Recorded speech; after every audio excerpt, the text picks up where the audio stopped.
கரும்பு தின்ன கூலி கேட்பதைப் போல் சினிமாவில் நடித்து வங்கி கணக்கை நிரப்பிக் கொண்டிருந்தபடியால் படப்பிடிப்பு ரத்து என்பதை இவள் சட்டை செய்ததாக தெரியவில்லை. அதற்கு மாறாக இவளுடைய மனம் பேசாம விஜயை கூட்டிட்டு கோவா போலாமா, அங்கிருந்தபடி மும்பைக்கு போய் சில பட நிறுவனங்களை பார்த்து போட்டோவையும் கொடுத்துட்டு வந்துடலாம் என தீர்மானித்தாள்.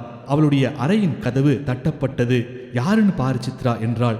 இவள் விஜயுடைய பாடல் படப்பிடிப்புக்கு வந்தபோது எடுத்த போட்டோஷூட் போட்டோக்களை எடுத்த புகைப்பட நிபுணரின் உதவியாளர் வந்திருந்தார். அவள், சார் போட்டோக்களை கொடுக்க சொன்னாங்க, இந்தாங்க பென்டிரைவ் இதுலேயும் இருக்கு, நீங்க வேணுங்கிற போது எடுத்து பயன்படுத்திக்கலாம் என்று கொடுத்துவிட்டு சென்றான். இவள் ஆர்வமாக போட்டோக்களை பார்த்தாள். அதில் இவள் செக்ஸியாக கால் தொடை முழுவதும் நன்றாக தெரிவதை போன்ற பல செக்ஸியான படங்கள் இருந்தன. சித்ராவிடம் அந்த பிஆர்ஓக்கு ஃபோன் பண்ணு, நான் இங்கே இருக்கிறதா சொல்லு, அவரை இங்கே வர சொல்லி நான் எடுத்திருக்கிற ஸ்டில்களை பத்திரிகையில் இடம்பெற செய்யணும்னு சொல்லு என்றாள். அந்த பிஆர்ஓ மிகவும் பிரசித்தி பெற்றவர். அவருக்கு எல்லா பத்திரிகையாளர்களுடன் நல்ல தொடர்பு இருந்ததால் அவர் சொன்னவுடன் எல்லா பத்திரிகைகளும் நியூஸ் போட்டு விடுவார்கள். ஆனால் அவருக்கு அதற்கான கவர் கொடுத்து கவனித்து விட வேண்டும். அவரும் சற்று நேரத்தில் ஹோட்டலுக்கு வந்தடைந்தார். நல்ல கலரான ஜிகிஜிகி உடைகளை அணிவதில் அலாதி பிரியர். சினிமாவில் இருக்கும் அனைவரும் ஒருவர் மீது ஒருவர் அதிக பொறாமை கொண்டும் எப்போது காலை வாரிவிடலாம் மற்றும் வாய்ஜாலத்தை மட்டுமே கொண்டு பணம் பறிக்கும் சினிமாக்கார மனிதர்களுக்கு மத்தியில் இவரை நல்லவர் என்றே சொல்லலாம். செய்யக்கூடியதை மட்டும் சொல்வார். அவர் வாங்கிய பணத்துக்கு செய்தும் விடுவார். உள்ளே வந்ததும் ஹலோ மேடம் என்றார். அவளும் ஹலோ என்றாள். என்னோட படங்கள் பேட்டிகளை முக்கியமான பத்திரிகைகளை வெளியிடணும், இதோ நான் எடுத்த புகைப்படங்கள் என்று அவரிடம் கொடுத்தாள்.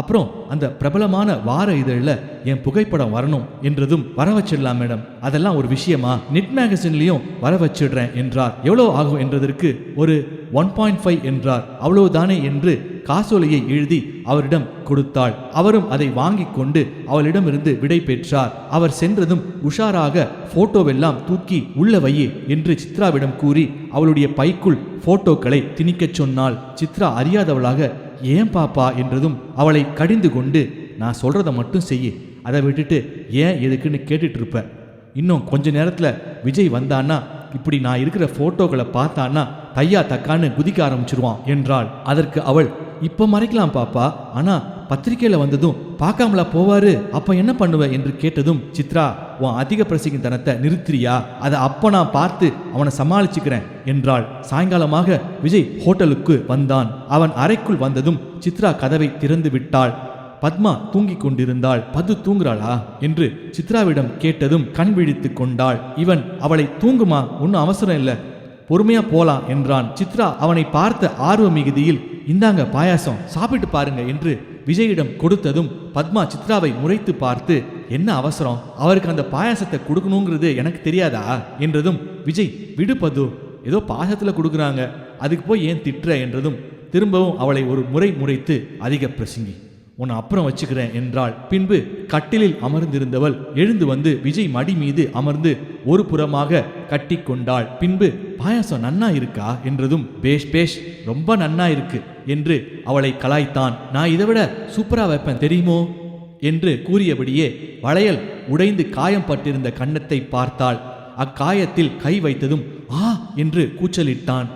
அதற்கு அவள், ஐயோ வலிக்குதா என்று அவளுடைய இடது கை ஆள்காட்டி விரலால் தன் வாயிலிருந்த எச்சிலை எடுத்து அக்காயத்தில் தடவினாள். எச்சில் அவன் கன்னத்தில் வைத்த ஒவ்வொரு முறையும் ஆ ஆ என்று அவன் கத்தியதால் நறுக்கென்ற முத்தத்தை அவனுடைய காயத்தின் மீது கொடுத்தாள். இதை பார்த்து கொண்டிருந்த சித்ரா தர்ம சங்கடத்தில் நெளிந்தாள். அதனை கவனித்த விஜய், அக்கா பாயாசம் ரொம்ப சூப்பர் என்றபடியே பத்மாவை எழுந்திருடி என்று அவங்க பார்க்கறாங்க என்றான். அவளை மடியிலிருந்து தள்ள முயற்சித்தவனை மேலும் ஒரு புறமாக அவனுடைய கழுத்தை இறுக்கி அணைத்து கொண்டு, பார்த்தா பார்க்கட்டும் என்றாள். ஆத்துக்கு எப்போ வர, நான் பாயாசம் பண்ணித்தரேன் என்று மேலும் அவனை கொஞ்சினாள். இவர்கள் இப்படியே விட்டால் அடுத்த கட்டத்திற்கு போய்விடுவார்கள் என்று பயந்த சித்ரா, பாப்பா கிளம்பவா என்று அவளிடம் கெஞ்சும் குரலில் கேட்டாள். ஓ நேரமாச்சில்ல, உன் பொண்ணு வேற ஸ்கூல்ல இருந்து வந்திருப்பா, நீ கிளம்பு கிளம்பு என்றாள். அவனை கட்டி கொண்டிருந்த பத்மாவிடம் விஜய், பது அவ பொண்ணு பிறந்த நாளைக்கு என்ன கொடுத்த என்று பத்மாவிடம் கேட்டதற்கு அவளுடைய இடக்கண்ணை அடித்து எல்லாம் கொடுத்தாச்சு என்றாள். அவ வரேன் பாப்பா என்று இவனிடமும் வரேனா என்று தப்பித்தோம் பிழைத்தோம் என்று சித்ரா வெளியேறினாள். சித்ரா வெளியில் சென்றதும் பத்மா இன்னும் அதிகமாக அவனை நெருங்கி அணைத்து கொண்டு அவனுடைய காதருகே நாம கோவா போலாமா என்று கேட்டாள். அதற்கு அவன் நாளைக்கு ஷூட்டிங் இருக்குல்ல என்று கேட்டதற்கு அவனின் கன்னத்தில் முத்தம் கொடுத்து கேன்சல் என்றாள். எனக்கு வரதை பற்றி ஒன்றும் இல்லை, ஆனால் எனக்கு தெரிஞ்ச இயக்குனர் லாரன்ஸ் நாளை மறுநாள் ஏதோ கம்போஸ் பண்ணணும்னு சொல்லியிருந்தார், அதான் என்று இழுத்தான். என்ன படம், யாரோட தயாரிப்பு, யார் அதில் நடிக்கிறா என கேட்டாள். அதற்கு ஒரு காலத்தில் திரைக்கதை அமைக்கிறதுல ஜாம்பவான்னு சொல்லுவாங்கள்ல, அவரோட பையன்தான் அதில் நடிப்பதாகவும் அந்த இயக்குனர் லாரன்ஸ் அவர்கிட்ட தான் உதவி இயக்குனராக பணிபுரிவதாகவும் மேலும் அந்த பிரம்மாண்ட இயக்குனரோட தயாரிப்பு நிறுவனம் தான் அந்த திரைப்படத்தை தயாரிக்கிறதாகவும் சொன்னார் என்றான். பத்மா அவனிடம் அந்த நிறுவனம் உனக்கு ஏதாவது அட்வான்ஸ் கொடுத்தாங்களா என்றாள். இல்லை என்றான். ஏதாவது அக்ரிமெண்ட்? இல்லை என்றான். ஆனால் காசு மட்டும் ஏதேதோ சொல்லி நல்லா கறக்குறான், அப்புறம் நல்லா ஓசி குடி என்றான். இனிமே அவனுக்கு செலவு பண்ணாத செல்லம், எனக்கு தெரிஞ்சவங்களை வச்சு விசாரிக்கிறேன், நம்ம கோவா போகிறோம், அங்கே 2 நாள் அங்கிருந்தபடி மும்பை போகிறோம், அப்படியே மும்பையிலேருந்து நான் ஹைதராபாத் வந்துடுறேன், நீ சென்னை வந்துடு என்று கூறினாள். வீட்டில் அம்மா கேட்டா என்ன சொல்லுவ என்றதற்கு அதெல்லாம் ஒரு விஷயமா, அம்மா கிட்ட பொய் சொன்னால் நம்பிடுவாங்க, அவங்கள பொறுத்த வரைக்கும் எப்படியாவது நான் நல்லா வந்துடணும் அவ்வளோதான் என்றான். ட்ரெஸ் எடுக்க வீட்டுக்கு போகணுமே என்றதற்கு எதுவும் எடுக்க வேண்டாம், நான் உனக்கு புதுசாக வாங்கி தரேன், அதை போட்டுக்கோ என்றாள். அவன் உம்மா என்று அவளுடைய கன்னங்களில் முத்தம் வைத்தான். பின்பு டிராவல்ஸ் மேனேஜரை அழைத்து 2 டிக்கெட் நாளைக்கு கோவாவுக்கு போடுங்க என்றாள். அதன் பின் அவள் அறிந்த 2 PROக்களை அழைத்தாள். சார், யாரோ லாரன்ஸ்னு ஒரு இயக்குனர் அந்த பிரம்மாண்ட இயக்குனர் தயாரிப்பில் கமிட் ஆகி இருக்காங்களான்னு விசாரிங்க, மேலும் அந்த திரைக்கதையின் ஜாம்பவான் அவர் பையன்தான் ஹீரோவா, அவரோட உதவியாளர்னு வேற சொல்றானா, என்னன்னு கொஞ்சம் விசாரிச்சுட்டு சொல்லுங்க என்று 2 பேரிடமும் கைபேசியில் பேசினாள். அவனுடைய மடியிலிருந்து எழுந்து முகம் அலம்பிண்டு வந்துடுறேன், போகலாம் நேரமாச்சு என்று முகம் கழுவ சென்றாள். பின்பு அழகான சுடிதார் அணிந்து கொண்டு இருவரும் வெளியில் கிளம்பினர். இருவரும் காரில் ஏறி அமர்ந்ததும் பத்மாவினுடைய கைபேசிக்கு முதலில் ஒரு PROவிடமிருந்து அழைப்பு வந்தது.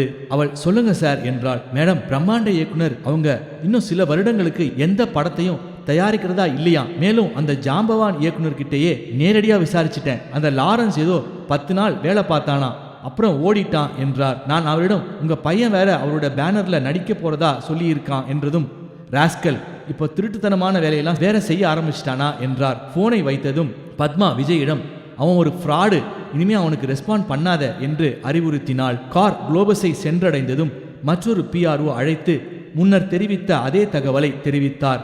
இதை கேட்டதும் மிகுந்த ஆத்திரம் அடைந்த விஜய் அந்த இயக்குனர் லாரன்ஸை எச்சிகல நாய், இங்க குடிச்சது பத்தாதுன்னு பாண்டிச்சேரிக்கு வேற கூட்டிட்டு போய் நல்லா ஓசியிலேயே குடிச்சான் என்று சொல்லிக் கொண்டிருந்த போதே லாரன்ஸ் விஜயின் கைபேசிக்கு அழைத்தான். பத்மா விஜயை ஆசுவாசப்படுத்தி போனை எடுத்து அவன் என்ன சொல்றான்னு கேளு என்றாள். போனை எடுத்ததும் லாரன்ஸ் விஜயிடம், என்ன விஜய் போனையே காணோம், என்ன ரொம்ப பிஸியா என்றான். ஆமா சார், கொஞ்சம் பிஸி.